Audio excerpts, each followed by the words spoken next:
Hi there. Welcome to New Tracks Modeling. New Tracks is an exciting new digital opportunity to obtain mentoring to help you improve your modeling. You will meet talented modelers and manufacturers from all over the world who share their model building skills and artistic advice. Improve your modeling and increase the confidence in your modeling efforts. Share your building efforts with fellow modelers and have some fun doing it. The shows are live on Zoom and YouTube, so be sure to join in and ask your questions. Now here is New Tracks founder and your host, Jim Kello, MMR. Welcome. Thank you so much for joining us this evening. We really do appreciate it. Hope you'll come back often. Hope you tell your friends about us. Before we start the show, I want to introduce Father Ron Walters for our show's prayer. Father Walters, welcome. Thank you. Almighty God, just as our models imitate the beauty of your creation, may we imitate your kindness and generosity to us in our relationship with others. Bless us now and always. Amen. Thank you so much, Father. We really appreciate your participation. Everybody ought to watch one of the future shows because Father Walters is going to be showing us some of his modeling skills. So thanks again, Father. We appreciate it. Now I want to show the video of the show sponsor, Brennan's Model Railroading, owned by Dennis Brennan. For over 25 years, Brennan's Model Railroading has been offering unique products for the O-scale market. Our flagship product, Brennan's Better Ballast, was an instant hit and continues to be the industry leader. Its prototypical size and natural color blend of real crushed granite make it the choice for discerning modelers. Since then, we've developed a complementary line of natural ground cover materials. Additionally, we offer craftsman kits that anyone can build with complete photographically illustrated instructions that assume you've never done this before. The Sonky Wanky Coffee Company is the latest and the fourth kit to be added to our ongoing and highly popular limited edition Ellison Tribute series. These kits take Ellison's scratch-built iconic structures to a new level with Dennis' spin. The idea being that if Frank were alive today, this is how we would build these models using modern methods and materials. Use the QR code to visit our website.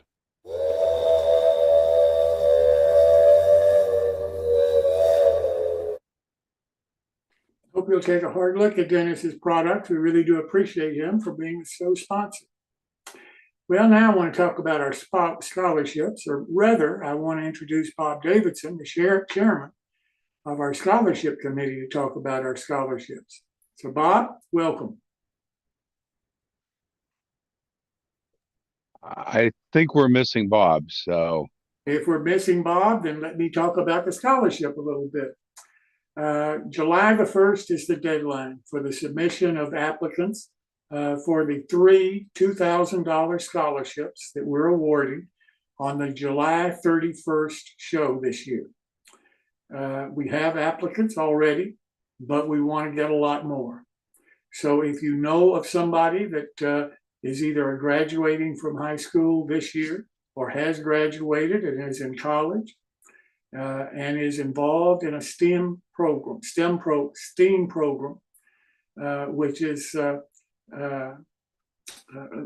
electronics, math, art, science, and technology, and they're going to major in one of those fields in either a 2-year, 4-year, or a technical institute, they're eligible to win our scholarship.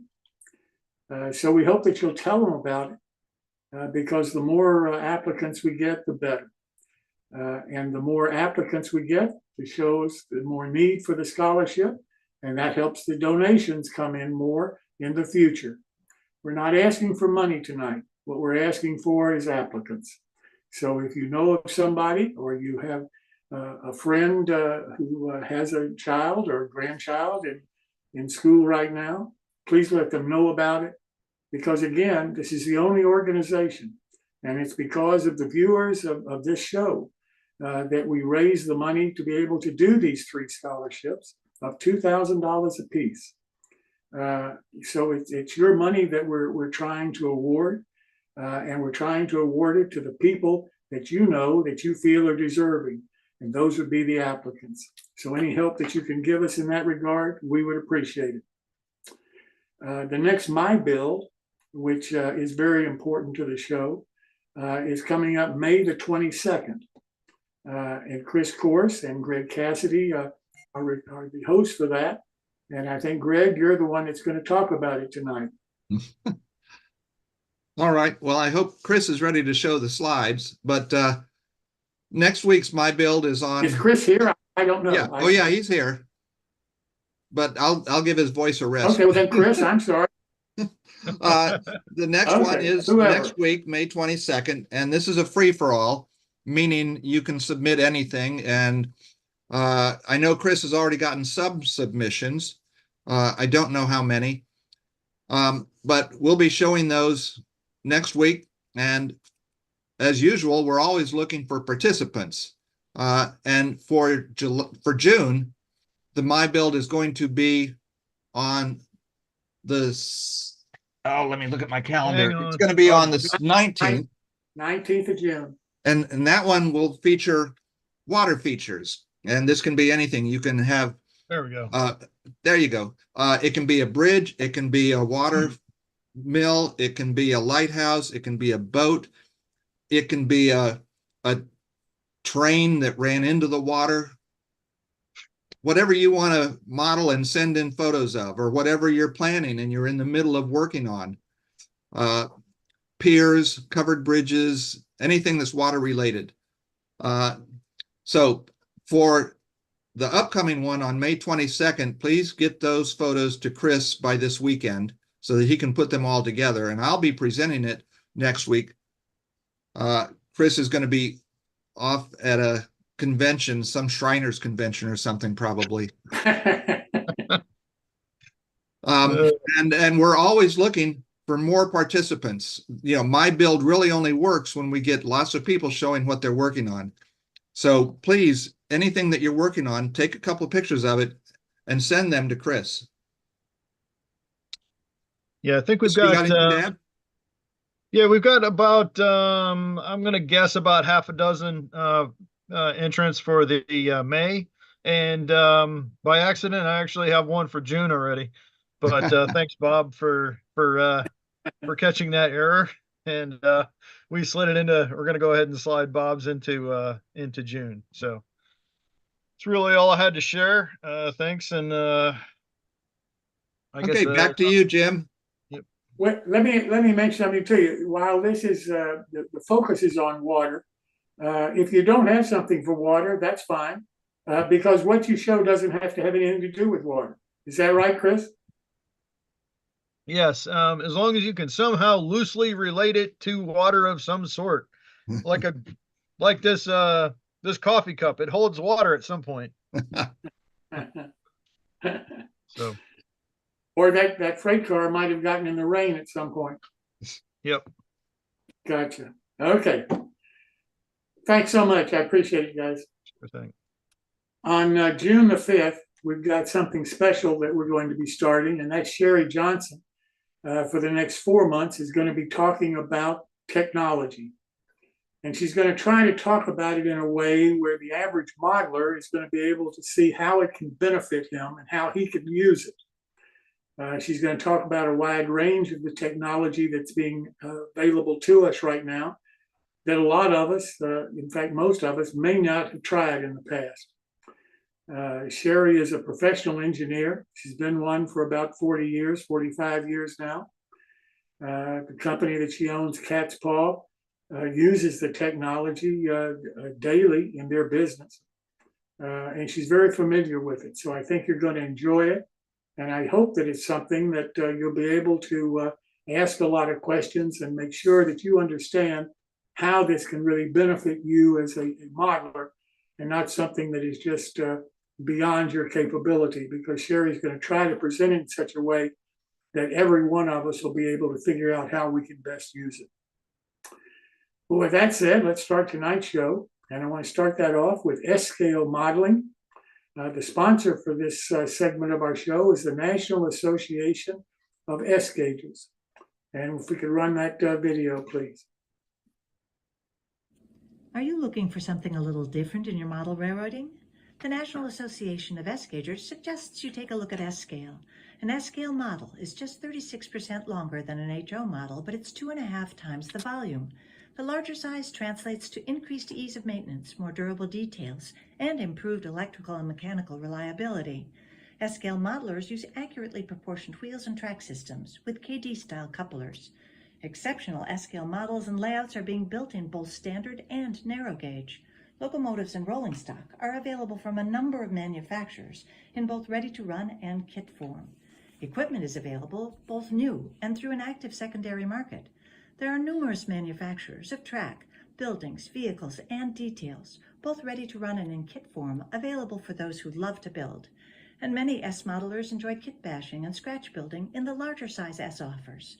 To learn more, visit the website of the National Association of S-Gaugers. Here you will find the history of the scale, information about clubs in your area, see layouts and connect with current manufacturers and online groups, plus much more. In short, the website has everything you'll need to explore model railroading in S-Scale today.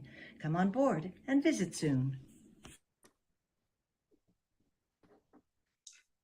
And now I want to introduce the host for this segment of our show, Jamie Bothwell. Jamie, welcome. Hi. Let's see.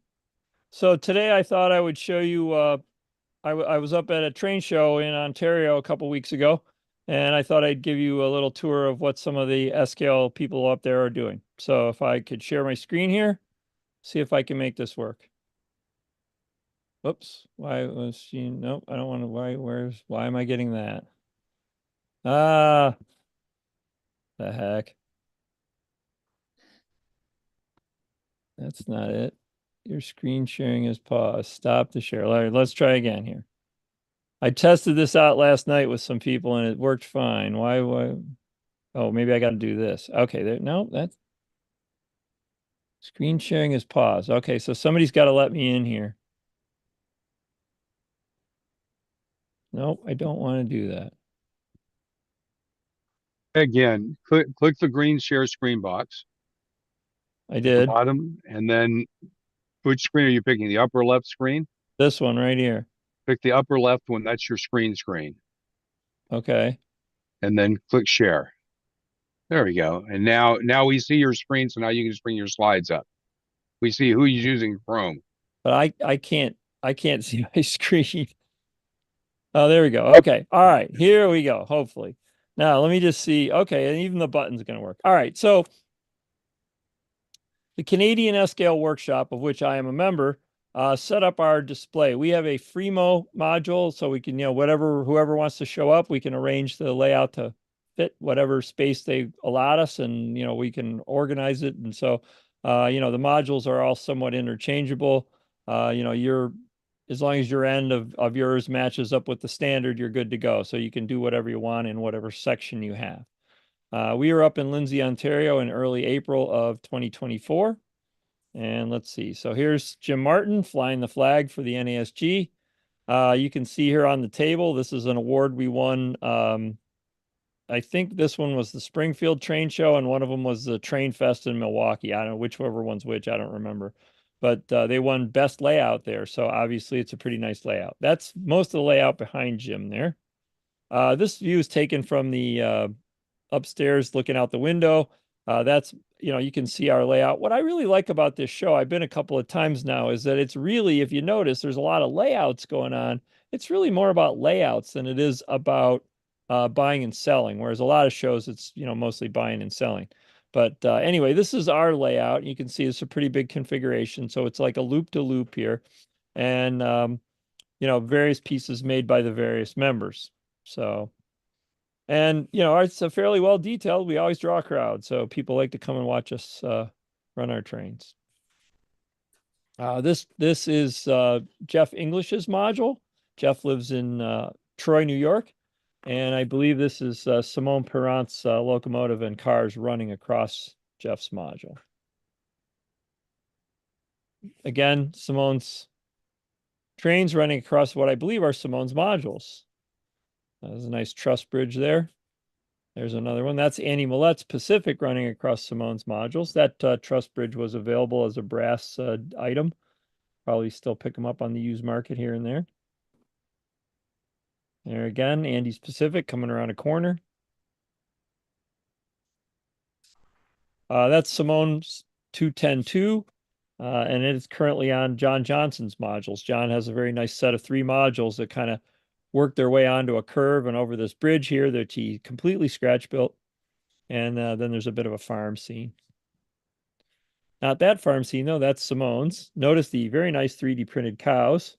Simone was not happy with the offerings available, so he printed up his own 3D cow. There's a crossing a small trestle. Again, Simone's 282s, or sorry, 210-2s. Of course, Canadian S-Scale Workshop, it probably makes sense. Most of them are Canadian, they model Canadian stuff. Canadian National, very popular. So most of the guys are Canadian National fans. So this is a car that Jeff English kit bashed. Jeff English is very much into freight cars. Jeff got into S-Scale because he felt that it was easier to show the details. All this work he was doing with these freight cars in HO, it was hard to see those little detail differences. So he got into S so the cars would be just a little bit bigger. And we welcomed him with open arms. He's a good guy. So this is Andy Millette's famous brewery module. You can see the ice. Well, actually, this is the ice house. The brewery, I guess, is on the next module over. But you can see this is a kit for a 8-hatch steel reefer that Andy produced.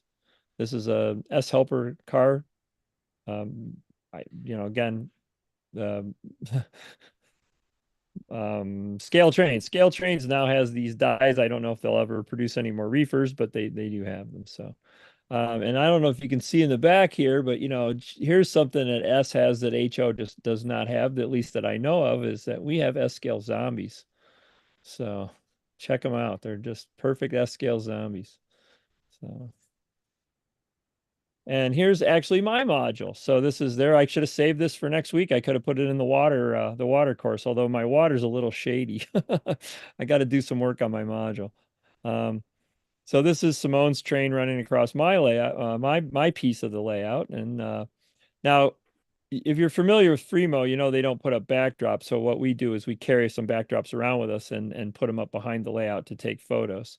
So if you saw in some of the pictures, like the pictures of Jeff's module, which is actually right next door to mine, if you took a close look at it, you would notice that the same trees have sort of migrated to the west there, that they're now behind my module instead of Jeff's. So anyway, but it's completely scratch built bridge. And isn't this what we do it for, huh? The kids there love it. So it's just fun to see the look on their faces when they're looking. And the adults too, we get a lot of people that like I say, this show is really primarily geared toward people who just sort of wandering off the street and take a look at the train. So it's all kind of fun. So I had a lot of fun at the Lindsay show. So there's the whole crew. So that's Simone Perrant, that's Jeff English, Paul Ram, that's myself.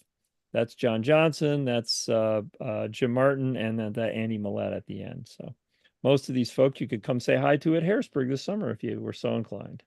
Although we will not have the layout up. So, and of course, on the way home, Jeff and I stopped to see the eclipse. So that was even fun.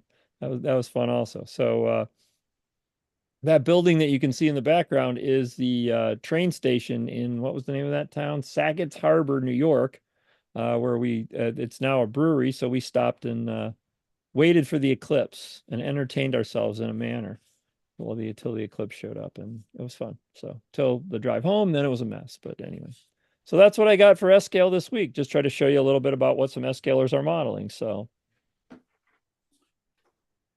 anybody have any questions for Jamie? Yeah, hey Jamie, I've got a question. I noticed, at least of the modules that I could see, they all had upright legs, but no type of angular support. Does that ever cause an issue of any kind? I suppose that's for ease of assembly, but does they get wobbly or anything? Usually by the time you get enough of them up there, they kind of stand up on themselves. I just got to think. I know my module with the bridge, the legs are set at an angle. Ah, okay. And Simone, who I mean, everybody who ever thought of building a module or maybe just a layout ought to watch Simone take his down, because it is absolutely an engineering work of art. It's, you know, he's got the bolts with the hex head, and he runs them out. He runs the screw out with the drill. He folds the leg up, and then he puts the bolt back in to hold the leg in its folded up position. And they're all just, everything fits and it's cut perfectly. I mean, it is literally a work of art. His bench work is amazing. And that's kind of where I got the idea of the slanty legs. He's got a bunch of those. So, but for the most part, I got to think of my other one.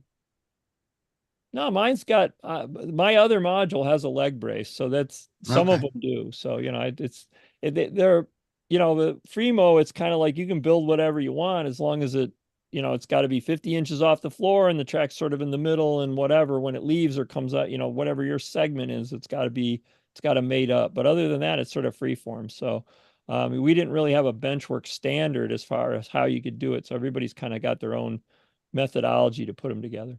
And then you have to have all have the same attachments for your bus wire, I guess, going around. Yeah, they've got they make the bus wires in a certain way. And I mine, if you're like, for my two pieces, there's just 4 feet of straight track. So I don't need any, like, if you got, they specify, again, my group, they specify if you have turnouts, you have to have a circuit breaker and this and that and the other thing. But since I'm just a straight piece of track, I can just gang on with whoever the next person along is. So mine are wired up. I bring them in, they go, okay, hook this one to this and this one to this, and it runs. So, All right, thanks. sure. Greg, this is Phil. Just as a side, I do the ON30 and we set them up, and I was surprised that there were not angular braces. The first module I built, I put angle braces on the legs.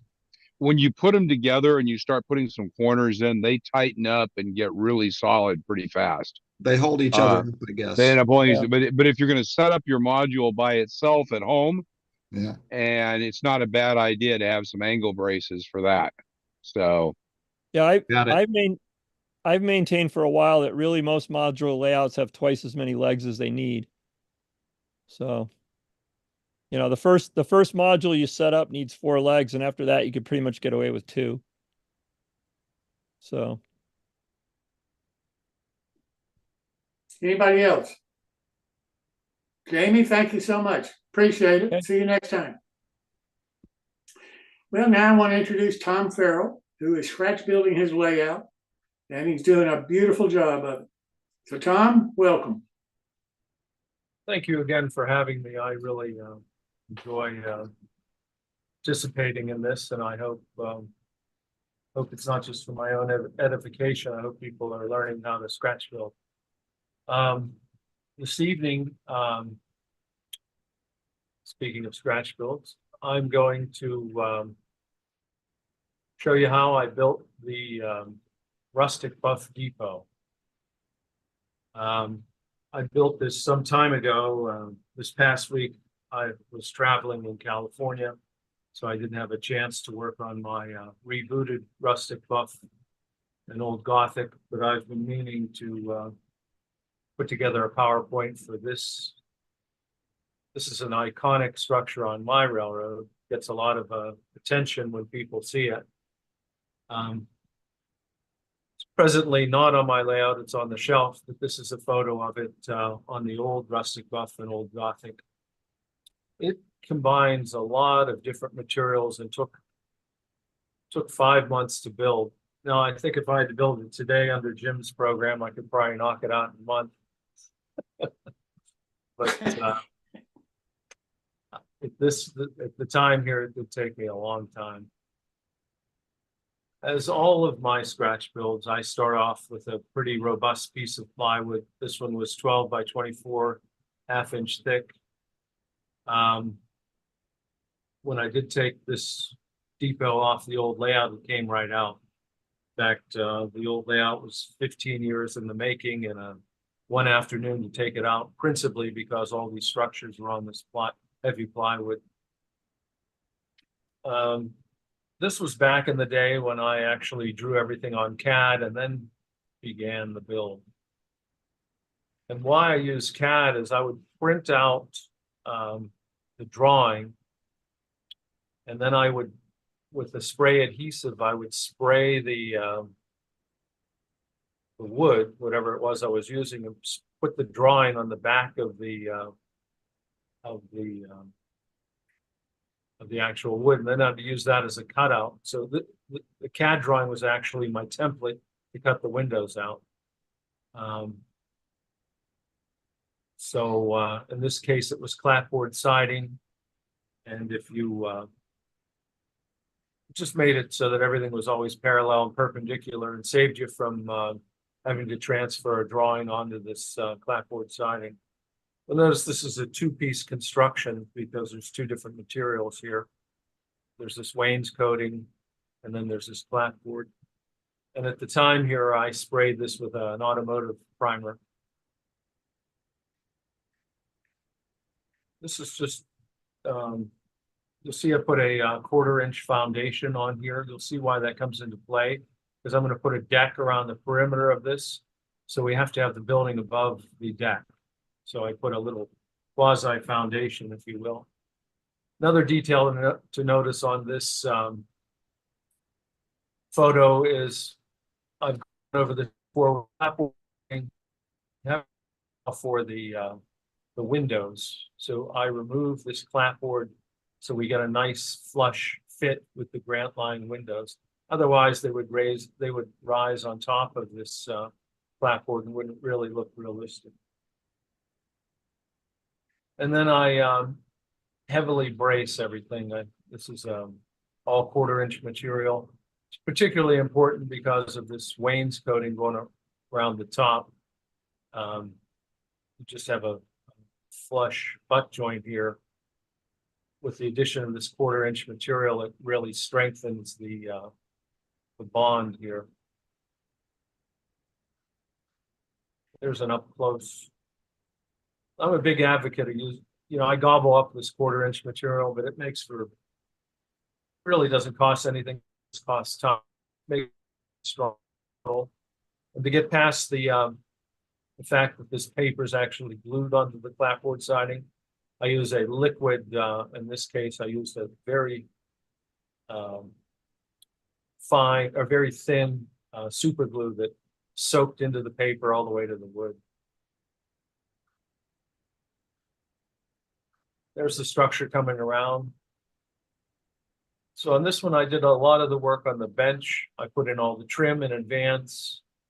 I went back and I gave it an overspray of the primer to cover everything up. You can see some of the overspray here. See all the bracing everywhere. There's looking down. There's a lot of work into this point. That's probably several weeks of work on and off. There's another little outbuilding there. That's the baggage claim office. Back in 2013, I actually worked full time, so I couldn't devote all my time to modeling, so it was evenings. Probably why it took so long. We'll get to this here, but the windows I used here, I cut them in half and used them here. It's an interesting technique you'll see later. It's another view. More views. I actually airbrushed this. So I masked off the top with painter's tape. I don't really airbrush anymore. It just seems like such a pain in the ass. But this one I did airbrush, and I used Flopal paint. I used Railbox yellow here, and I used dark green. That was airbrush too. One of the reasons I don't airbrush is I take a wire brush to it. So this is before the wire brush. This is after the wire brush, and then an alcohol wash. So I've been using that technique where I put a base color on, wire brush it, put on an alcohol wash, and sometimes I'll highlight with a dry brush white. So I've been using that for over a decade. I don't use Flopal anymore unless I have to. This is a rail brown. on the trim. I just went back and hand painted this. These were already trimmed out. And then my signature, paint everything black in the inside so you don't see any detail if you look through a window. That's just an inexpensive black acrylic paint. Another view. And here I've begun putting in some support for the decking material. So this is that 1/4-inch material, so it matches the foundation. Looks like I use balsa here. Sometimes if I add balsa, I would just consume it in a this is a non-structural use here. So I probably was just gobbling up what balsa wood I had, because all it is supporting the this decking. And this is that ship decking. What this is there's a nice close-up. Greg asked about this the other day, last week or the week before. These are actually from, I think it's from Northeastern Scale Lumber. These are actual boards, individual boards that are glued with a black glue. So it is board by board construction. The only thing I don't like about it today, I mean, it's a very consistent look. And I like to go to the trouble to put it in board by board and rough the boards up. I guess you could weather this, but that's stained with a Minwax golden oak. Because they're individual boards, they take the stain different ways. I mean, it's a nice look. It's just very consistent. These are the Grant Line windows and doors. This is the present day color scheme for the rustic buff and old Gothic, this dark green and this reefer yellow and the dark brown. So I've carried this through the last 10 years. There's more of the support structure for the ship siding. Here we're taking a leap. I made a template. My templates are typically made out of plastic.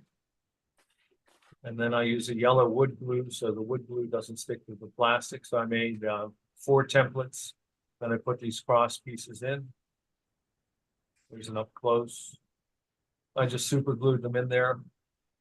If you can, if I think somebody's going to be able to see where the glue is, I'll go back and I'll touch this up with brown and yellow paint. If I don't think anybody's going to be able to see it, I don't bother. This is the plywood roof. I put these lines on with a square and a ruler. So when you start putting down your cedar shakes, these are actual cedar shakes. Shingles, excuse me, cedar shingles. So they don't run up. So you run them parallel and perpendicular. So you don't run up or they're guidelines. And I stained this dark brown in case I wasn't sure if I was going to weather this and peel some of these up. You wouldn't want to see raw wood there. I wanted to see a dark brown. So there's a model shaping up. Then I went back and I weathered the shingles with, I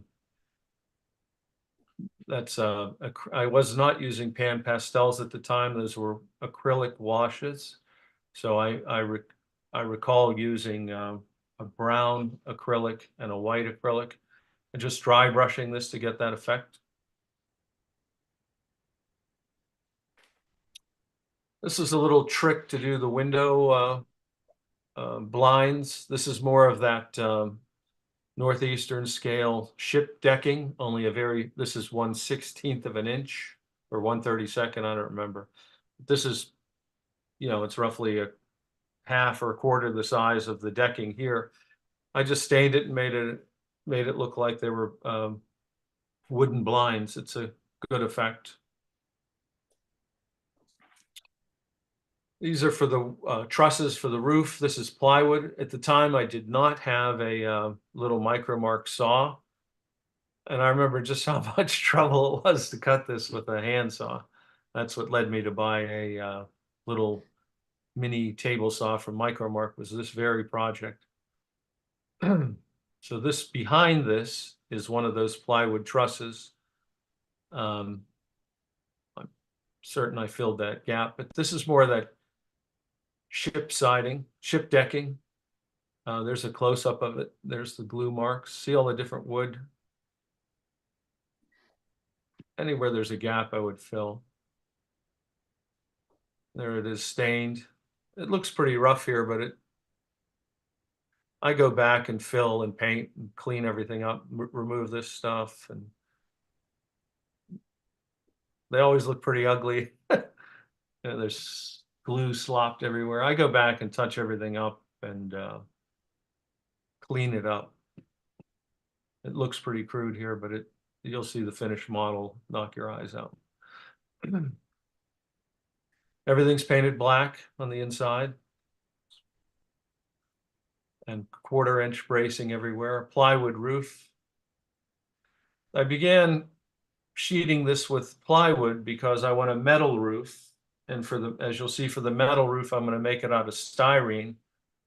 And I wanted this, I didn't want the styrene to buckle or warp. So I put down a very robust roof in plywood, and I super glued all the joints with the thick gel. And then I began putting the styrene on top of the plywood. It's super glued on there. And, it's not going to warp, move, or if you pick it up, it's not going to fall off. I marked this with my micromark square. I'm going to simulate a metal roof here. You can see these strips here. These were very fine styrene pieces. I glued them on with just styrene glue. I put in this Plastistruct.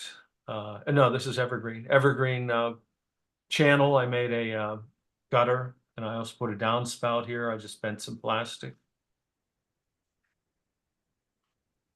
There's the roof coming along.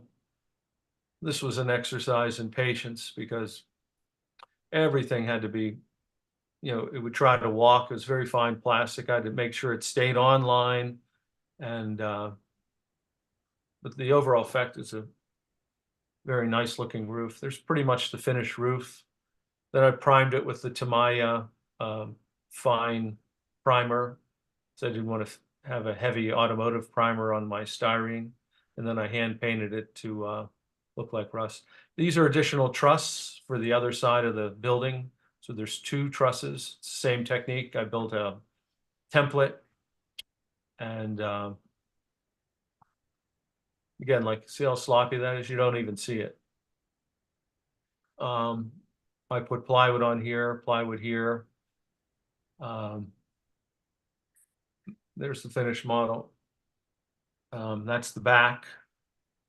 So it cleans up if you go, maybe if it wasn't so sloppy to begin with, but I go back and I finish all the structure that needs required. Before I call it finished, I go back and I fill and I paint and I patch and I just clean up the model, and you get a very attractive, I call it a bounce. I go back and forth the different colors and just get it as good as I can. These little windows here, I just took one of these full-length Grant Line windows. I cut it in half, cut the bottom off, glued the bottom to the half, and put it over there.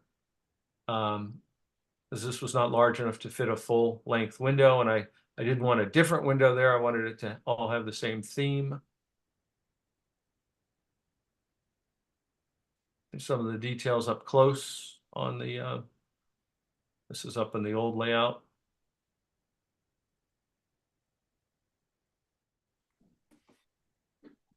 Wood.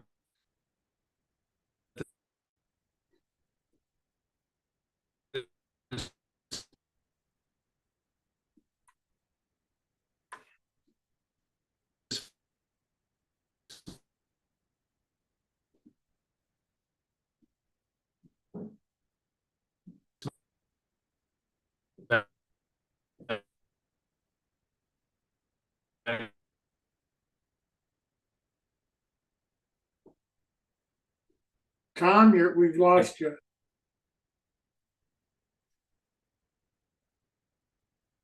magnification don't look too bad. The sign is just, yeah, well, fortunately we're done. Well, we got the last of it, but a lot of it through the middle of it, we lost you. Really? Yeah. I think if I'm too close to my computer and the mic doesn't pick it up. So nobody heard all my great description. Go back a couple of photos and I'll tell you where we lost you.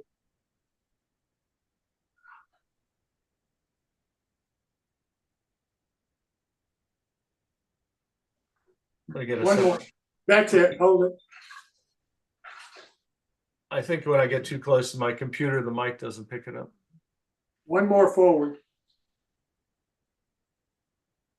One more. One more. One more. One more. There. That's where we lost you. Oh, okay. Well, you heard the bulk of it. This is a photo on the old rustic buff and old Gothic with artista figures and artista dogs and all the boxes I handmade. And these blinds, these wooden blinds, like I said, are nothing more than decking material. They hold up pretty well under this magnification. I would probably do it a little different today, but it's adequate. These posts are from Grant Line, and you just cut them to length, glue them in place. They're a nice detail. This is the back of the depot, and these are those half windows. I had to make 3 of them. This is the actual on the layout, the Broadway Hotel in the background and the rustic buff depot in the town here. This is the heavily kit bash C16 Broadway Limited ON30 narrow gauge locomotive. So that's basically it. And like I said, I had been traveling, so I didn't have an opportunity to work on my layout last week, but next week I'll have something contemporary, something new, but it's good to get this one out there anyway. Okay. Sounds good. Anybody have any questions? Dom, I really like what you did with the windows there, where you chopped them in half and made them half the height. That's a neat little trick. Yeah, it was out of necessity because I was uncomfortable using a different style window, and Grant Line did not make a small window with that look to it. So necessity is the mother of invention, as the cliche goes. Yeah, well, it worked out well. Yeah. I like the way you use that decking for the window treatment too. I'd never thought of that. That was a great idea. Thank you again for having me, and I really enjoyed this. Thank you. That's great. Thank you so much. Well, now let's turn to Martin Breckbiel, MMR, for his Scratch Building Corner. Martin, welcome. Evening, Jim. How's it going, Martin? Oh, I'm almost conscious. Good. Though it may be hard to tell at times. I hear that publication you edited, the O-Scale Annual, is on the street now. Yeah, I'll come back to that. If I don't, remind me, or if I fall asleep while I'm talking, wake me up. Okay. Yeah. Come on, there you go. Okay, well, we actually finished our project last week, so we got to start a new project. This is something that happens in my shop almost every week. I start a new project because I have 5 or 6 going simultaneously. So something's always ending. So something's always starting. Even if there's no room for it, sometimes I'll start 2 and I'll have 2 running on the same workspace. Makes for a little bit of chaos, but keeps me honest. I have to actually pay attention to what I'm doing then. So what we're going to do, Well, we're going to build one of these things or something like it. A winch car. You have to be careful how you say that now.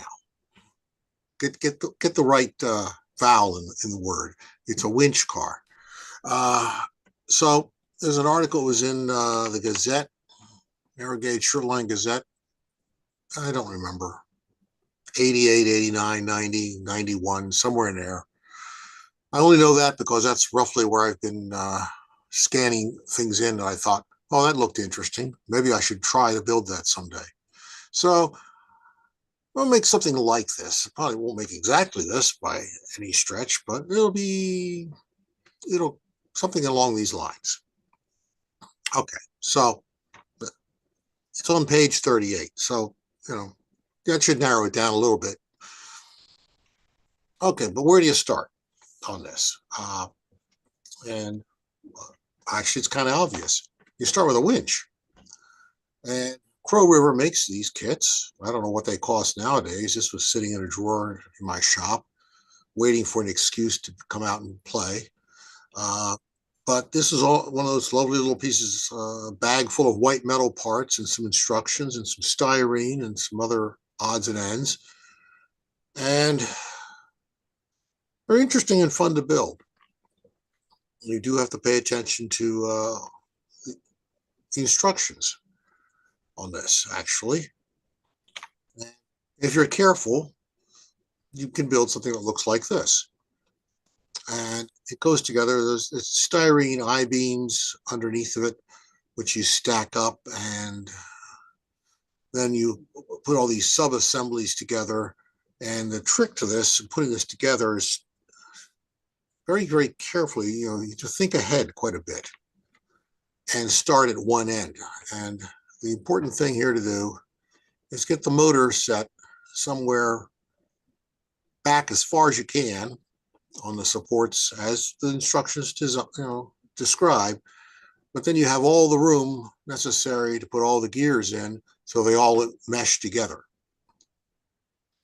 And the other tip that they don't actually give you in the instruction is pre-paint everything as you assemble.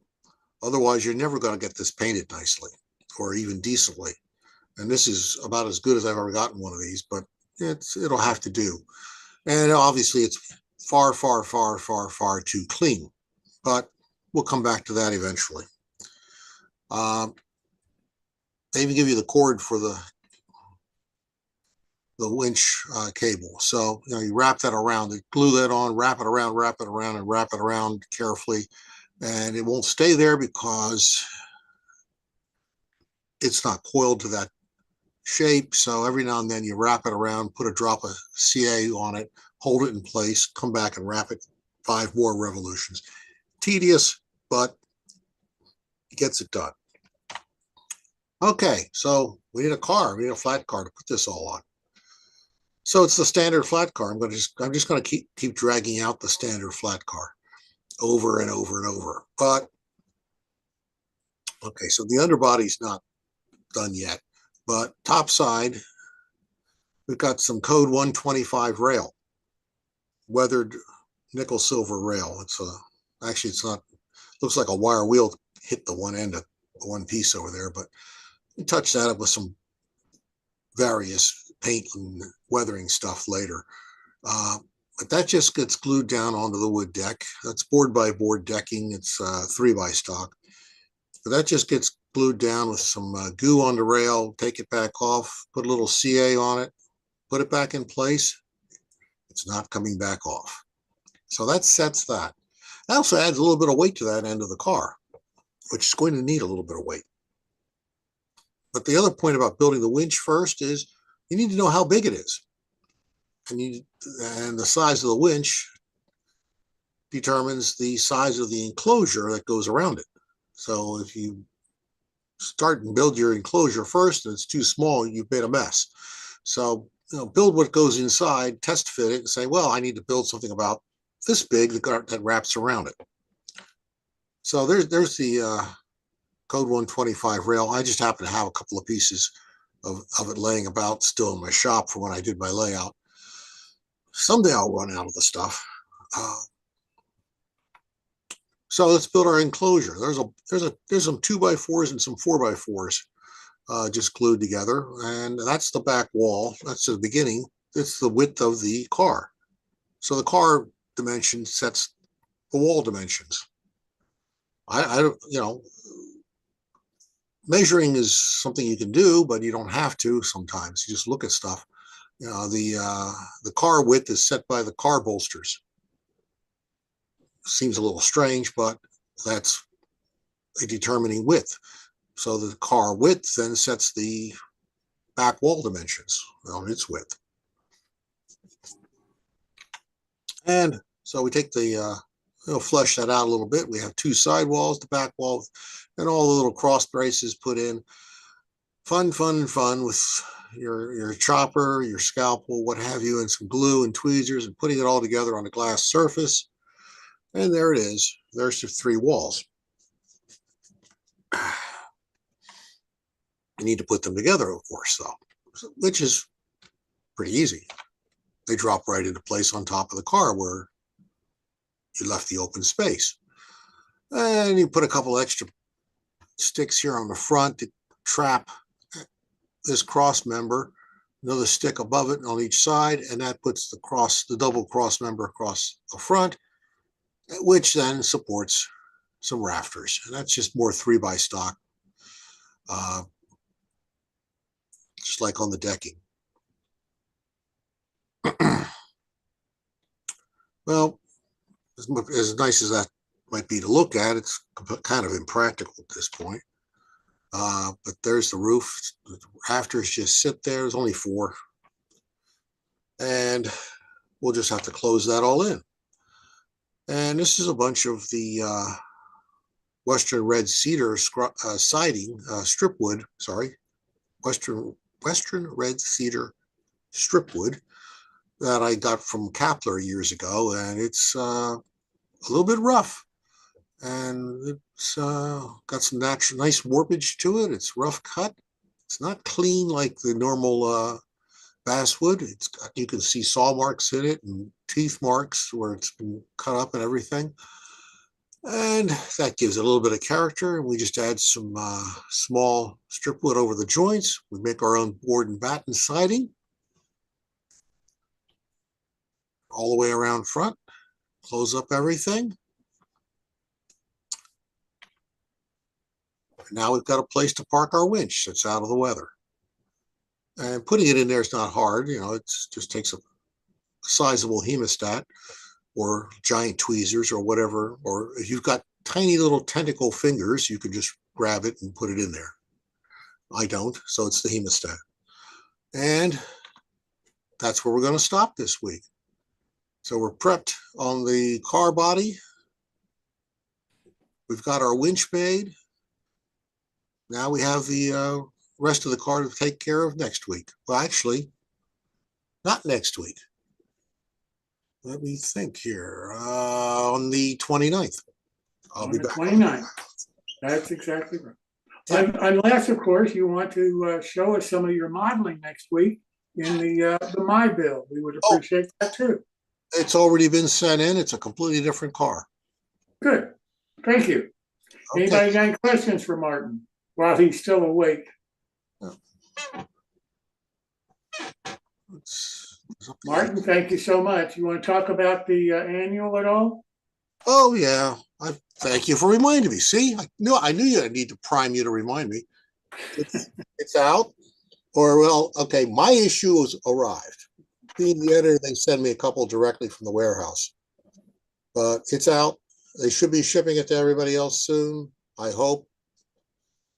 Please stop asking me when is it going to ship. The answer is soon. But one thing that's you got to remember, this thing doesn't say, it's down here at the bottom. It's $34.95, but if you pre-order it, I think before the end of this month's out, it's $30. So save yourself $5. If you want to get it, save yourself $5 and buy it now. That's the best I can help you with on that. But the first one is done. Congratulations. Thank you so very much. Well, now I want to turn to Kenneth Myers and to Steve Sherrill. Steve Sherrill, you may remember, introduced us to what battery power is all about. And in discussing battery power, one of the people that he introduced us to was Kenneth Myers. And Kenneth is going to be here this evening and talking to us about batteries and about his use of LocoFi, which he's been involved with for quite a while. And it's my understanding that Ken got his start with batteries because of his involvement with model airplanes, which kind of goes to show that the skills that you acquire in one hobby sure are transferable to another. So, Ken, thank you so much for doing this tonight. And Steve, thank you so much for introducing us to battery power and getting Ken involved. So let me introduce you first so that you can then introduce our guest, Ken Myers. Well, thank you. As you just said, several months ago, we were introduced to inexpensive battery power with the use of an RC car to convert some ON30 locomotives to dead rail. Now, I've got about 15 years in this dead rail battery power. Ken Myers has 40 plus. So I want you to think about that. You know, he was one of the pioneers in the RC airplane battery power. It's interesting to talk to him about the old days when they first started out. And so I'm going to turn it over to Ken, and I'll be also listening to what he has to say and maybe adding or asking some questions that I would like to know. So Ken, if you would go ahead and tell us about the old days of RC. All right. Can you hear me? Certainly can. Yes, Oh, sir. all right. We started out with electric RC about 40 years ago. And I was an early pioneer simply because I had the good fortune to run into a guy who was really the grandfather of electric RC and building great RC electric powered airplanes. I've had good fortune in the hobby, been the president of several clubs, been active in the Academy of Model Aeronautics, and it's been a learning session. And with the day-to-day weather changes that we're having, it's becoming a little bit harder to find decent days to go RC flying. So a couple of years ago, I said, I used to do model trains. I wonder if I can't do them now. So I started looking around, and the one thing I remembered about trains was cleaning track. I hated it. I had trains in the 70s while I was still doing a lot of RC flying. I had HO, I had N scale, and every time I wanted to run the trains, I had to clean the track. And I said, there has to be something else. So I started looking up stuff on dead rail. I found a lot of stuff out there on YouTube. Most of it was put on YouTube about a decade ago. Hadn't seen anything really to do. So I started researching systems, and tonight I'm going to talk about LocoFi. I'm not a representative from LocoFi. I'm just a user, just a guy who said, if I can control a Ken, your voice is breaking up. I don't know whether you're too close or what. Can you hear me now? Maybe I can speak up a little louder. Yeah. Does that help? Maybe I was mumbling. I'm not used to doing these type of presentations over YouTube. So we're going to see how this goes. But I looked at a lot of stuff and I said, That's way too complicated for me. I want something that's really simple. And luckily I ran across LocoFi and it's worked out well for me. And that's what I'm going to share with you tonight. I hope this presentation goes well. I'm also not that good at PowerPoint presentations. Normally I'm standing in front of a group and speaking to them in real time. So I'll go ahead and see if I can get this thing started. I'm going to share my screen here and we'll see what happens. Oh, let's see.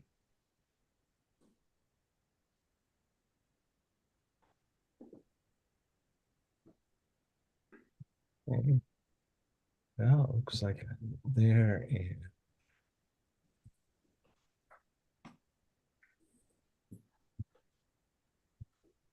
okay, why can't I hit play? Let me see. Think. Aha, I had to move that down a little bit. Yay. Can you see that? Yes, yes, we can. All righty. Well, here we are. First of all, I'd like to thank you for inviting a dyed-in-the-wool RC guy to talk to you great model train people. Your modeling just rocks my socks. I don't know what else I can say. Okay, just a quick thing here. I got started with model trains when I was young. I had a mark set very similar to the one on the left.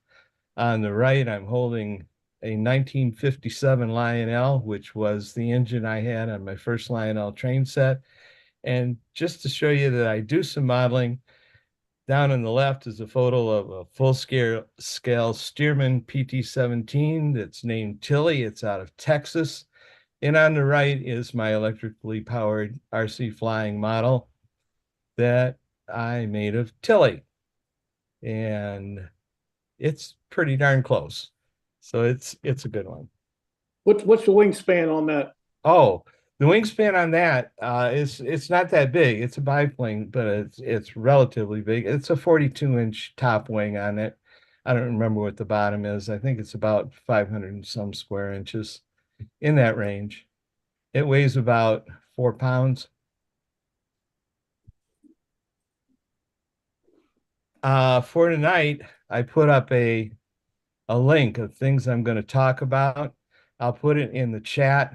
You'll notice that the link has Ampere spelled strangely. The ampere.org is my RC flying site. Ampere comes from I am peering into electric flight, which is where I started. So the peer comes from peering. And it's a play on the word ampere used in electronics. So it's the ampere.org/HO, capitalized, /NTM. And like I said, I'll put it in the notes. Anything I'm talking about tonight, you'll be able to go to there and see. I've got all kinds of links, some extra links of stuff that I was talking about. So I want to go through this kind of quickly and just give you a rundown of how I do stuff, which is very different from the way you guys do stuff. So, okay, there's the LocoFi system that I use, and compared to a penny, and it comes with the speaker attached, so you don't have to run around and find one. You can, the app works on Android devices or the Kindle Fire devices, and they're available from their stores. They're working on an iOS app, but even if you use iOS, it's probably a good idea just to cheap Android phone. When you receive the LocoFi kit, it comes with a preloaded sound card in the module, and there are lots more sounds available at the LocoFi website. You can also record your own sounds. The loaded sound file, whether you have a diesel sound or a steam sound, will determine what your dashboard looks like, and that's how you control the planes. The planes? No, we're going to do trains tonight. And I like to test everything before I install it. I purchased the 2 diesels at the top. They're just Walther's inexpensive GP15s. They came with LEDs in them, but the 2 bottom ones didn't. And when you get the LocoFi kit box, it has LEDs in it, it has extra wire, it has a micro, an SD card to micro SD card little adapter. So if you don't have a micro SD card reader, you can just use a regular SD card reader. And then I like to draw everything up, figure out how much room I've got to put stuff in. So I figure that out. And then I open up and see what's inside. And I take out almost everything. I don't need the pickups anymore. I don't need, in those diesels, I didn't need that gray box that sits under the headlight. Didn't need the light switching circuit. Just took them out and said, bye. To hook up LocoFi, there's only 7 wires. It's very easy. 3 of the wires are for the LEDs. You got a front, a rear, and a common. It's pretty easy, and you hook it up to LocoFi. And then you got 2 more wires for the motor, 2 more wires, in this case, going to the battery. Or it would have been the pickups if you want to use DC power. And that's insertion. One of my early insertions. They're a little cleaner than that now. These are several of the batteries that I use. I use cylindrical batteries, not lithium polymer batteries. I use AA size, which are called 10440s, or on the right, I use the AA size, AAA sizes on the left. And there's an interesting thing. I'm using 4-cell batteries here. These are called lithium iron phosphate batteries. That's why there's 4. These are not. These are higher voltage batteries. And that green one's not a battery at all. It's simply a connector in the shape of a battery. And I only need to run 3 to get the same as 4 out of there. Okay, this was an early setup I did of the 2 diesels. And there I was using the AAA size, but I've now gone to the AA size battery boxes in there, and I get 2 hours runtime out of them. The initial setup is pretty easy. It looks like there's a whole bunch of stuff, but there's not really a lot to do to set up a locomotive and get it running. First thing you got to do is you turn on that control device, whether it's your phone or whatever. I have an old Android phone that was actually in a drawer at the house here, and it has enough battery left in it that I can use it. It doesn't have to be workable on a system. It just needs to use the Wi-Fi.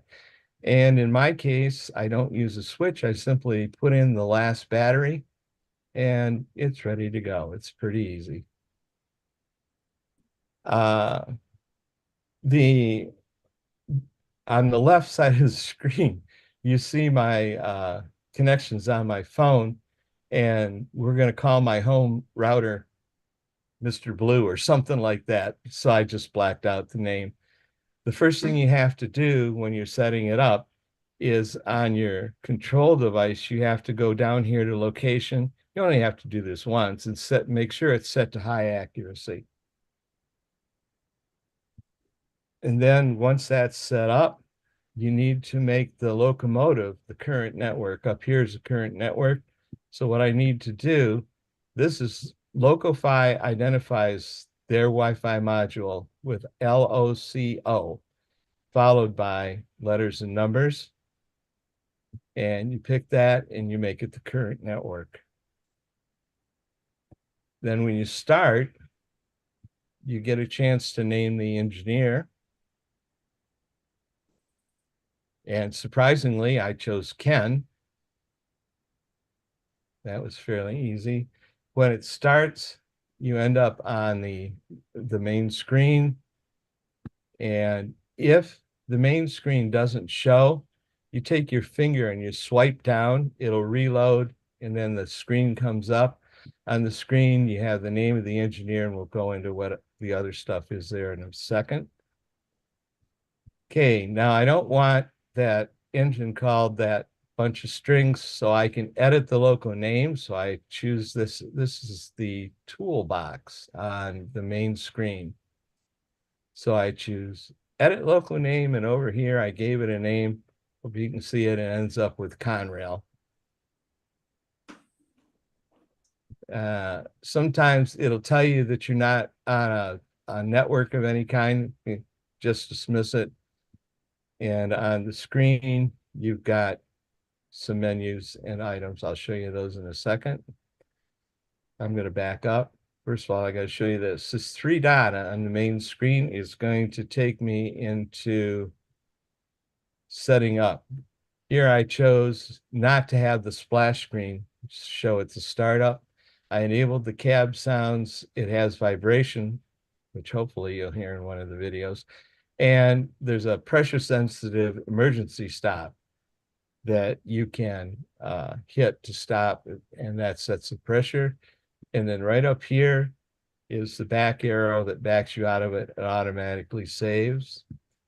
The next thing that you need to do is configure the locomotive by setting up a speed table. Okay. Once you get everything set up, depending on which sound file you loaded, you'll either get a diesel dashboard or a steam dashboard. You see that the steam dashboard doesn't have RPM and it has a whistle instead of a horn. Okay, running around the dashboard. Up here, you got 3 vertical dots. That's anything that you want to do to set up in the locomotive, and we'll come back to that, is there. That's the return back to the other screen. That's the name that I gave it. You have a speedometer, and once you set up a speed table, it will give the scale miles per hour. RPM is shown, the horn, the bell. Down here, if you don't like sounds, all you have to do is tap that speaker and you don't have sounds. Front and rear light, I elected them to be automatic. So when I turn on one of those and it's going forward, it'll be over here. And when I go into reverse, that light shows up. It's down here is where you start up the locomotive sounds, and that's the throttle. I hit the 3 vertical screen dots. You got loco setting and about loco. We're going to go to loco settings. Okay, so I set up to auto reverse the lights. You can read the other ones. I set up auto stop on connection loss. So if for some reason you lose your Wi-Fi connection, it shuts it off. Most of the time I don't have the volume all the way up. That day I did. I use 8 notches for the throttle, but you can select more if you want. This simply can be changed, 1/87th for HO, and you can have kilometers per hour. Down here, we're going to set up a speed table, and that's what's going to let you do 2 things. It'll show the scale mile per hour on the speedometer, and it will also allow for consisting. This is weird to understand. It says track voltage, but you're setting up a speed table. And what you're doing with track voltage is you're giving it a name. This is a label. It doesn't have anything to do with anything outside of what you want to call it. So for this particular speed table, I called it 11.7 volts. I could have called it 3.8 volts. I could have called it 24.9 volts. It doesn't matter. It's just a name. Then the next thing you do is you set up the locomotive, you get it running, and you move this little bar here until your locomotive just barely starts to move. And then these ends, you can just take it down a notch until it just stops. So you're setting where it starts. I just take the default. The test track I use is 27 feet, 9 inches long. And so then the next thing I have to do is go where my finger is pointing and get the number of speed steps. I hope this isn't too confusing. It's really not. It's good enough if you're just going to run trains around to do one step. That's fine. If you want to do consisting, you can go up to 7 steps or 15 steps. And you time the run using a stopwatch or whatever. You get the times. These are all in seconds. This tells you miles per hour. You can see during this test, the lowest speed my throttle step 1 would be at is about 4 miles an hour. And my top speed was about 71.5 miles per hour. But down here, you can set the maximum speed. I meant to set this at 65 for the GP15-1s because I found out that was their top speed. But I set it at 55. You hit save and you're done. It's fast. It really doesn't take a lot of time at all. Okay. So here we have, I just went the wrong way. There we go. Okay, I need to read this because it's had some important information. My phone defaults back to connecting to my home Wi-Fi router every time that it's shut off. Once the app is closed and the battery pack turned off, the Loco's network must be selected from the control device settings Wi-Fi. In this case, the Conrail network must be selected as the current network in the control device, your phone. And you have to do that. But you don't have to do that all the time. If you have a home Wi-Fi router, everything can be added to the router and you never have to tell it again where to look for because it goes right to your router and looks for it and they're there if they're turned on. It's very simple. Okay, adding a second Loco. Again, I now have 2 Locos down here. This is one we just did. We're going to add this one. I have it turned on. That's how it knows it's there. I've already done all the configuring. I gave it a new name. So I want to add the CSX to the Conrail's Wi-Fi. Okay, it can be done. It's pretty easy. So what I do is I've got the Conrail open and I tell it I want to add a Loco. So, oh, there's the see it. So I open it up and add Loco, check it, add to the network.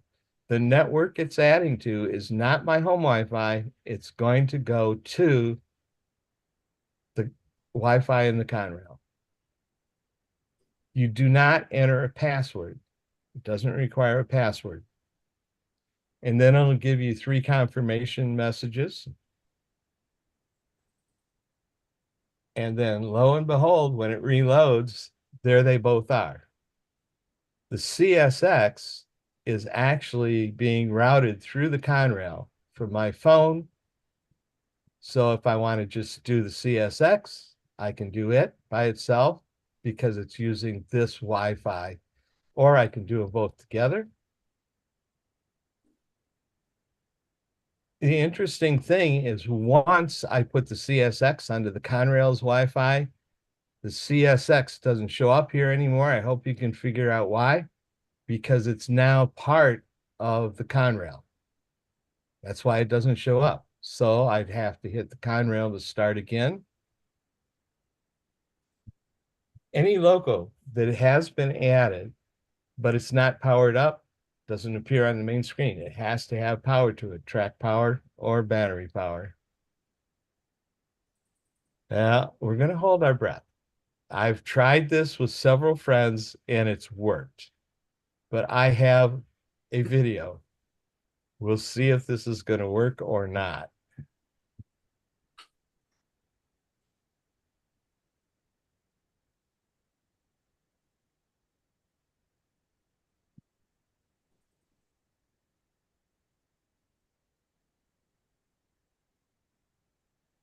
Are you hearing it? Somebody nod if you're hearing it. No. Now, why don't you stop sharing? And okay. When you start sharing it, click the green box at the bottom where it says share screen. Okay, just a minute. Just on the Zoom. I lost my stop sharing. It's done. It's done sharing. Go ahead and click back to Zoom. Okay. Okay, go ahead and click share screen, but don't click anything else. When that opens,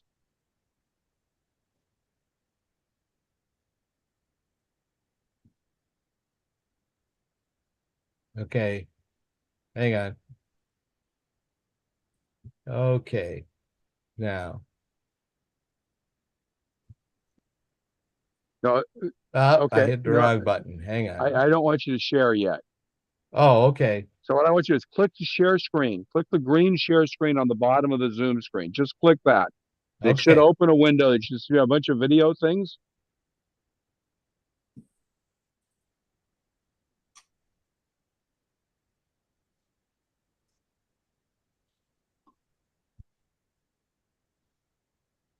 Okay.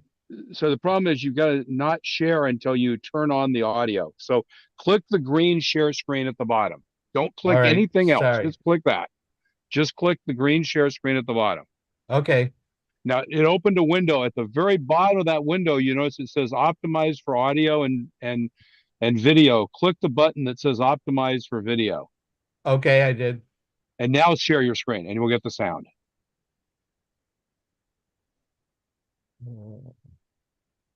I'm totally lost. Okay, back to the meeting. You're sharing your screen, so we're seeing your screen now. Yeah. So just go ahead and click and play your video, just like what you would on your computer.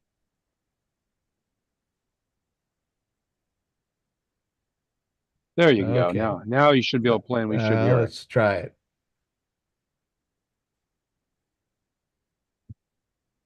Okay. And Little play icon on the far left. On the far left. Yep. Give the play. There you go. Both locomotives have been powered on. We're hearing. Manage. Okay. Then Thank you. click on either one to start the dashboard that will show both of them. That shows the Conrail and there's a CSX.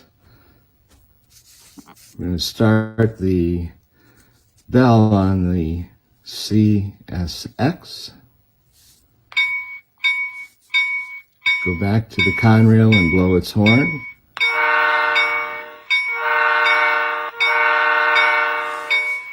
And then go back to the CXS and shut off the bell.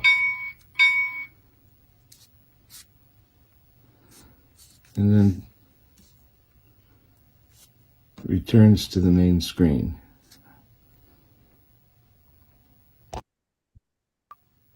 Both locomotives have been powered on. Now, what I've done is I have lost there. There we go. We're back. Sorry about that. We'll see how it goes from here. Okay.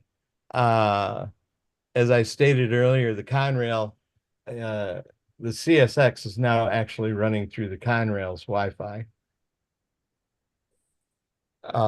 Adding the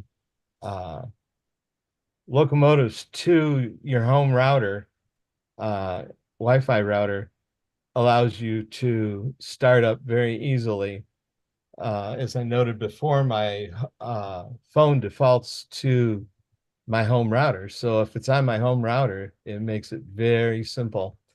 But before I do that, I had to remove the CSX from the Conrail. So I just select remove and I remove the CSX. Now the CSX I already added to my home router, but now I'm going to add the Conrail to my home router. Oh, something very, very important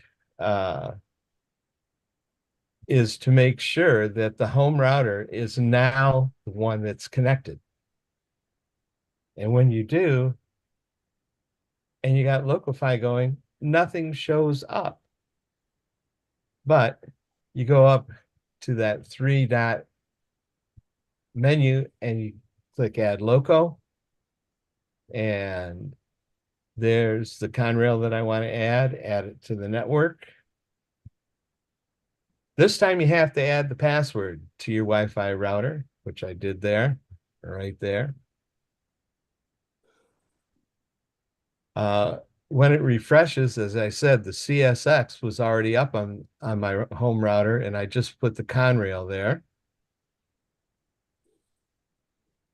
And let's see if this video is going to play. This is just starting them both up, going through the home router. And it is silent. So all I had to do was start up LocoFi. And for this video, when I made it, it didn't grab it on the first try, but there's the swipe down I was talking about.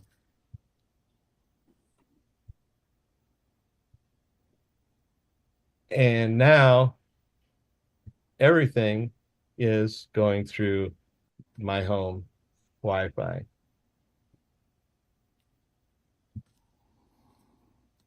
Again, I want to thank you, Phil, for your help. This is a first time for me. If you want to take your locos to somebody else's layout, you can take them off the home Wi-Fi with Remove Local.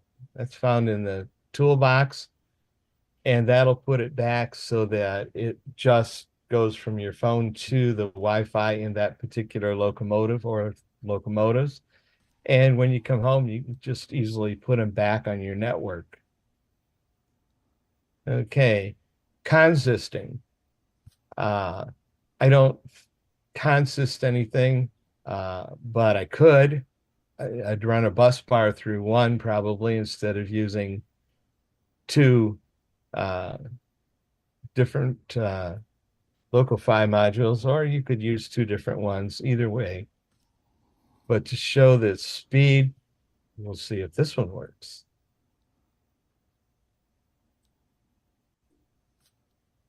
And we're going to create a consist. And we're going to make the CSX the lead and the Conrail the rear. And then we're going to click consist, and it's creating the consist. This is going to make the two units run together, but I'm going to show them running separately at exactly the same speed, as that indicates that they are indeed running together.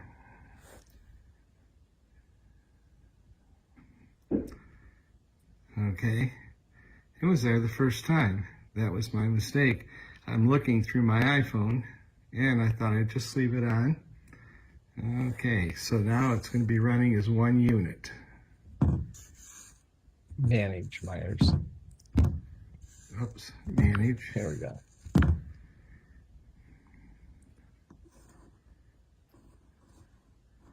So I'm going to set the speed. Start it. First thing I got to do is get the motors started up. Both motors are starting.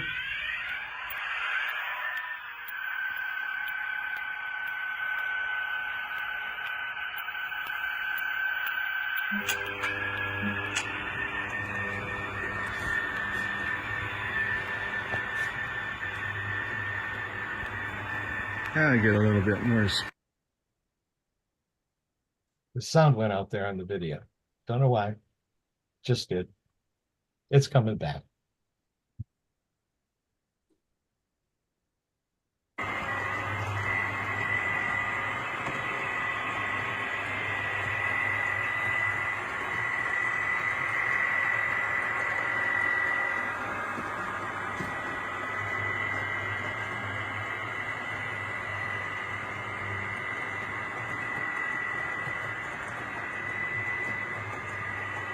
Remember, these both have been configured.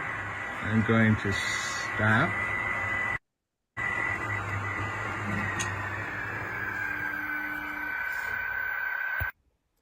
It may have appeared that the lighter blue Conrail was catching up to the darker blue CSX, but I had accidentally forgotten to throw the turnout back to straight, so the CSX had to be independently backed out of the turnout. Then the consist was remade and the Conrail was closer when the consist was started the second time. They were still perfectly matched. Oops. I'm going to get out of the consist.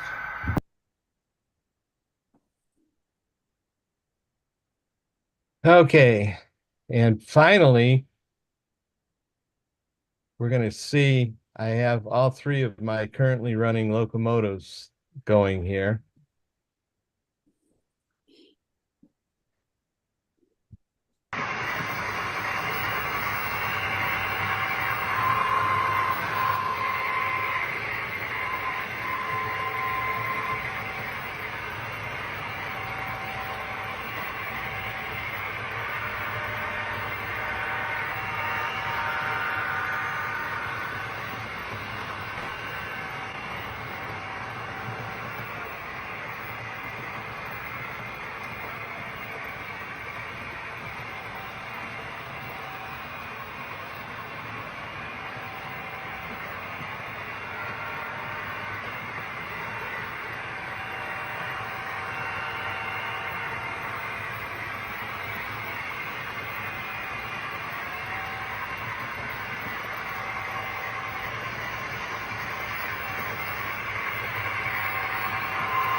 And I thank you guys for your time.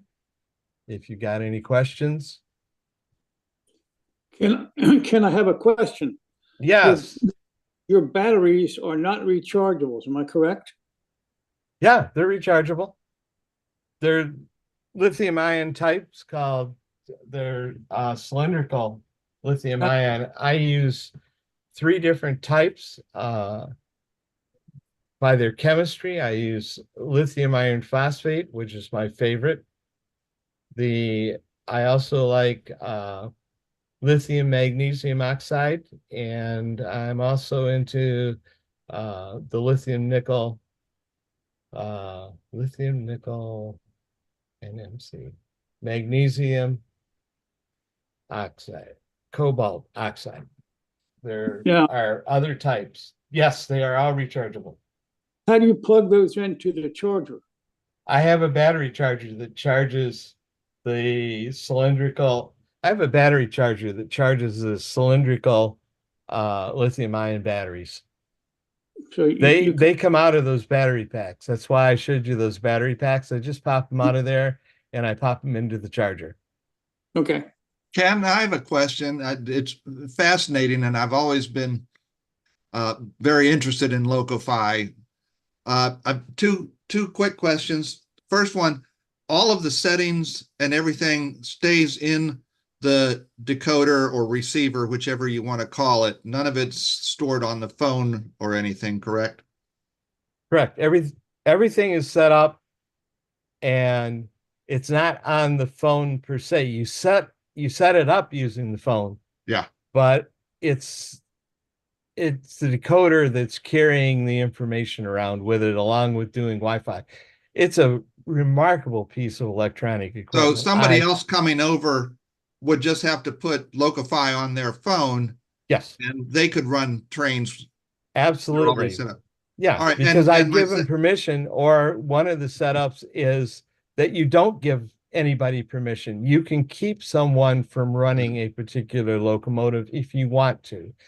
But if I have a friend, or I've got 3 running now, if I had 2 other friends over, everybody could have a train. All they have to do is have the LocoFi app. How is this compared to your aeronautics remote control? I use the same basic principle. I'm very KISS oriented, keeping it super simple. I don't use a switch on my RC planes. My RC planes, in the speed control itself, which there's a couple more components that are in planes, but in the speed control itself, there is a circuit that will keep the speed control from turning on even once you plug in the battery pack until it receives the signal to turn on. And then I have a switch on my transmitter that's set up with a radio receiver that's in the plane that I can flip the switch and it totally disables the motor from turning on. So I've got a couple of safety things, but I don't use switches. The way that I power on my trains is the same way, basically the same way. I plug in the last battery on the train, which activates it, and LocoFi will not start until you do that motor startup, that big green button at the bottom. It will not do anything. It'll just sit there and look at you and go, "Are you going to start? Now hit the right button, dummy." Because Are as you you ready noticed yet? in several of those, Let's the one that had the white background where I was showing the consisting, that was my very first test layout, and that was completely made out of Dollar Tree foam board. That whole layout with the track setup on it. And the reason you could hear buzzing or clicking or something going on was that was the tactile feel that you would feel in your hand, and that foam board was acting as a sounding board, so you could actually hear it go blah, blah, or whatever. Yeah, that was an early on one, and I was still hitting the wrong buttons. I probably made that one a year and a half ago, and I was still hitting the wrong buttons, forgetting to hit manage, forgetting to start up the motor before I tried to throttle it. But as you can see, that screen is extremely clean, and it's extremely easy to use. Yeah, like I said, I've been a fan of it ever since PS brought it on. And hi, PS. And the fact that my layout is going to be open for one of our division's layout tours next month, and I am this month going to have to clean all my track again, makes me even more interested in it. Yeah, I mean, I have not touched. Well, I took all of that track that was on that foam board layout, and I now had it on my other layout, which if I don't know if you saw it or not, the legs are made out of PCV pipe, and the top is a piece of that 2-inch blue foam that's 4 feet wide and is 12 feet long. I actually have a piece and a half, and that's what I have my layout set up on. And you saw some of my beautiful structures that were on there, barf compared to your guys. I'm so envious. But it works. And the thing that I really get a big kick out of is to go down anytime I want, run trains, and do switching and go, okay, this car needs to go over here, this one needs to go over there. And it just is so flawless. I know it's going to work 100% of the time. And with the AAA size lithium ion cylindrical batteries, I get easily an hour of moving around from town to town, shunning cars. And with the AA size, I get over 2 hours. So I'm a happy camper because I never go down for more than a half hour at any one time. So it's not a big deal for me. Maybe guys running at clubs, it would be a big deal, but it works for me, and I love it, and I'm having a great time with it. And it's a fun way to spend those windy or rainy days when I can't get out to the flying field. So how many batteries are you using, Ken, for the LocoFi decoder then? And Sarah, I assume you're doing Sarah using 4 of the 3.75. No, I'm using 3. 3. Okay. Yeah, the 3.75 cylindricals are the IMR, the lithium manganese oxide, and the NMCs. They are 3.7 volts. The lithium iron phosphates, which are my favorites, I use 4 of because they're only 3.2 volt nominal. Right. And it's the same in my airplanes. I use more of the I don't have hardly any lipos. Almost all of my planes of any decent size have lithium iron phosphate batteries in them.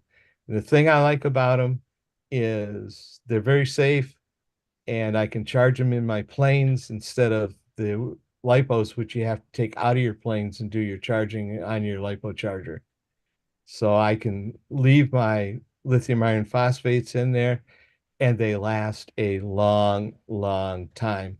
Volkswagen and one other, Tesla, still use lithium iron phosphate batteries in some of their lower performance cars because they're safer. So I've used them ever since they were used in, they were made by A123 Systems, which is now called Lithium Works, and they come in 18650s and 26650 size. Those are cylindrical sizes. If you're interested, you can look that up. But they're too big to use in my HO railroad. But I found lithium iron phosphate cells in both the AA and the AAA sizes. So I can use those, but it's 4. Because the speed, the high speed that I need is only 65 with the diesels. It's only 45 with that consolidation, that 280. And I can use 3 of the life batteries in that one, or 3 of the other kind of the 3.7s. And thank you for your help today. So when you charge the 3.7s, would you use a charger, or you just put 12 volt? You put voltage directly to them. All of the batteries are charged independently on the charger. So you take them out and they all pop out. You said, no, I was talking about what you said. You left in the plane and charged. In your planes. I have a different charging system, and they're all wired so that the charger is charging and monitoring and balancing each cell. It's a balancing charger that we use in RC planes. So they're not all being charged independently like they are on the charger that I use for the cylindricals. But they are being balanced, and they're actively balanced. So if one cell is too high above the other, it sends electricity from the one that's too high down to the ones that are too low. It's a whole magic trick that's done by the chargers. I'm not an electronics guy. It just works. So yeah, so those can stay there. Ken, how do you coordinate the chuff on the steam engine? Okay. It's pretty easy. You measure the diameter of the model drive wheel. Okay. And then you just take and convert that to your scale. And there's a place in LocoFi where you actually put that number, and that does the chuffs. So on that consolidation, it ends up being 4 chuffs per complete revolution. Hey, can you turn up the individual sounds for a bell and for a whistle? No, that the whole sound thing is all together. The sound of the engine or the steam engine, the sound of the bell and the whistle, they're all together. But you can turn them down, or if it annoys you, you can turn it off. Or if you say, I'm going to annoy the heck out of my wife upstairs, you can turn the volume up and do all the whistle blowing and all the correct bell ringing as you're shunting cars around, which is a lot. Now, do you have a choice of different bells and whistles? Yes. All of the sounds, you can either modify yourself using a program, a computer program. You can get your own sounds. You just have to turn them in one that's compatible, and it's easy to do. And LocoFi tells you how to do it on their website. So, yeah. Oh, I see Piyush is here. Hi, Piyush.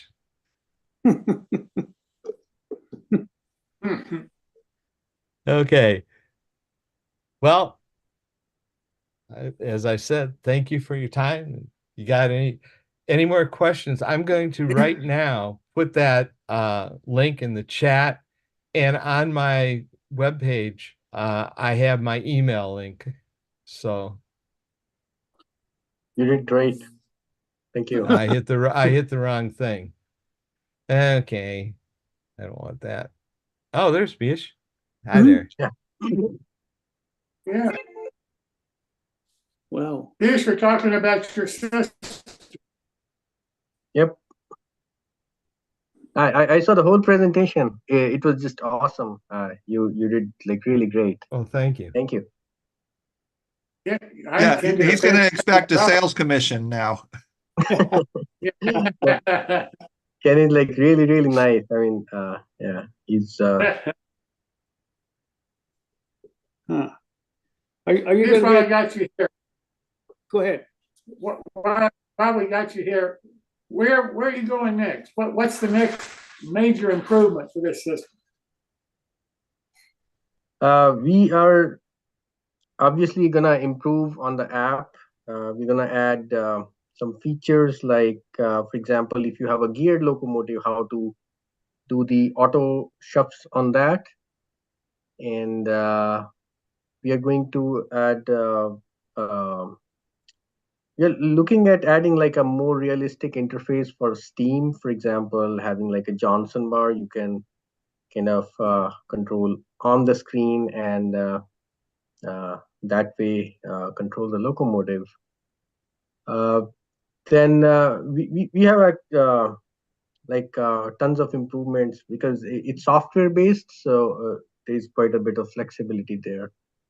And then we are obviously coming out with new hardware, new products, and something that will complete the whole model railroad scene, and not just like train control, like accessory layout, maybe something along the lines of battery charging while on the tracks and things like that. So we have quite a few things lined up. It sounds like you got an exciting program that you're going to be putting together. Sure.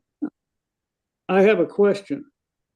If you're using your own phone to control LocoFi, can you receive a phone call? You can only receive a phone call. You cannot do any data connection. So that is one reason we actually advise you to have like a exclusive device that is just dedicated to controlling the trains. You obviously don't need a cellular service on that or anything like that. You just you just throw the SIM card out and just use it. I mean, there are like $40 phones available out there, and you just take the SIM card out and just start using it as a train throttle. And the best part is it will never lose connection, because usually your Androids or your smartphones will tend to switch to a connection which has internet capability, and that includes switching over to your mobile data. Like we have had some customers, some layouts who would set up at train shows, and they had this trouble because they brought over their phone and they started operating, and they said the locomotive is not visible on their phone because their phone was switching over to mobile data because they were not at their home. So they had to kind of switch off the mobile data to control the train. So it's really good to actually have a dedicated device in that case. Okay. Wow. Hi, I have a question for you. Have you made any progress on an Apple app, or is that still in the future? Or how It's far? still in the future, and there's this is like probably the most often asked question we get, and one primary reason that we have actually realized and we see is, as I was explaining, Steve, as well, that you do need. It's better to have a dedicated device so that you can still use a personal phone for taking a phone call, and while not messing up your train, and browse the internet and things like that. So and when you go and try to purchase a device which can act as an exclusive throttle, we're not talking about a phone here with a calling capability. We are just talking about a handheld device, which is primarily a computer. So we just advise somebody like go buy a $40 phone, and which is basically a computer, and you just install the app and run the trains, and that's about it. You don't need to do anything else with that. So that has kind of actually converted quite a few Apple customers. I believe Ken primarily uses iPhone, I guess, if I'm not mistaken. Yep. Yes, I'm an iPhone user. Yeah. And the Android that I have is fine. I think dedicated is the way to go. So why not get one of these inexpensive Androids? Yeah. This is Phil. I put this up. This is real quick on Amazon. You don't care if you have a locked phone because you're never going to connect to the vendor. You're just going to use a smartphone. So they're $50. Yep. And that's a modern new smartphone. Mhm. So, So you know anybody? And you can run all your trains from that. So one other question I have is, I was looking at your website yesterday or today, and I noticed you've got that little like battery backup thing. And you said it was useful for battery power, but I'm thinking, why do I need a battery backup if I'm already running my train on a battery? Yes, absolutely. You do not need that. And that device is actually something we planned to come out like a few years ago, but we ran into some last minute production issues. And that is, I mean, we still haven't worked on it after that. And once we release it, the way it's going to work is you still would kind of plug the battery in. And if you want to use track power to charge your battery, that would at least give you some like leeway there without having to take the battery out and charge it and put it back in.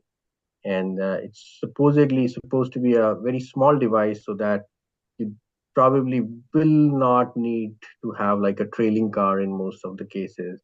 And that would ease things like consisting and, with especially with battery powered locomotives.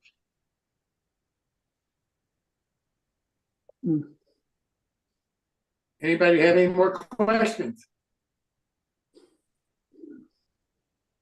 Ken, I can't thank you enough for being here this evening, and you too, Bruce. It's really been an interesting session, I think, and thank you so much for taking the time, Ken. Thank you, Ken. Yeah. Did that URL showed up in the chat? Oh yeah, I see it. Yeah.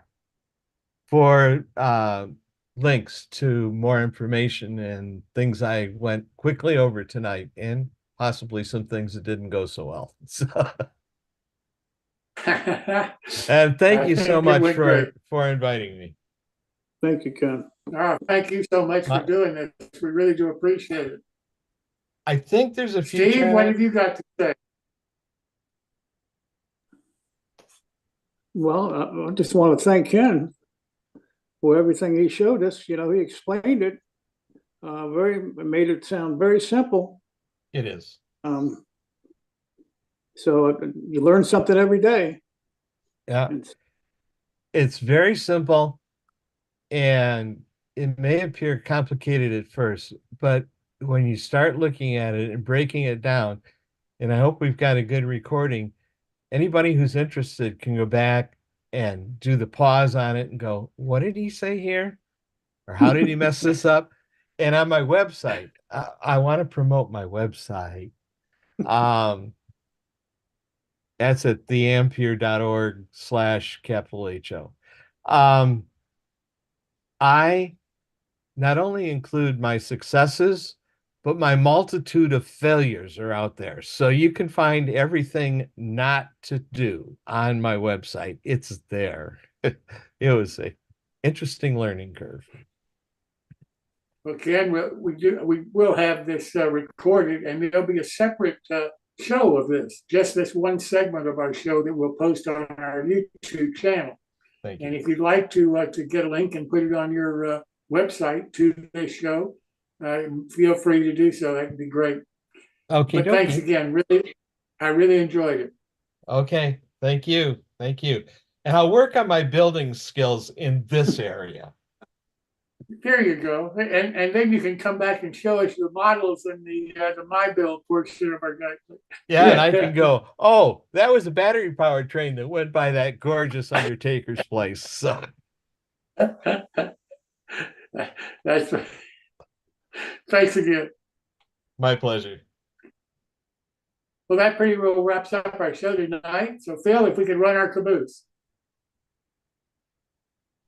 Hey, Bill, before, don't you want to mention that the folks are staying afterwards? And if anybody wants to stay and chat, they're more than welcome. Absolutely. Anybody can do that. Now, if you're on, you have to be on Zoom to do it because we terminate the live feed to the YouTube part of it. But if you're on the Zoom show with us, everybody normally stays for a while after it and just talks about whatever they want to follow up with. And everybody that's on Zoom is welcome to do that.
Well, that's our show tonight. Hope you enjoyed it. Most importantly, I hope you learned something. That's what it's all about. Until next Wednesday, best of modeling to you. And like we said a few minutes ago, if you're on the Zoom, please feel free to stay and chat with us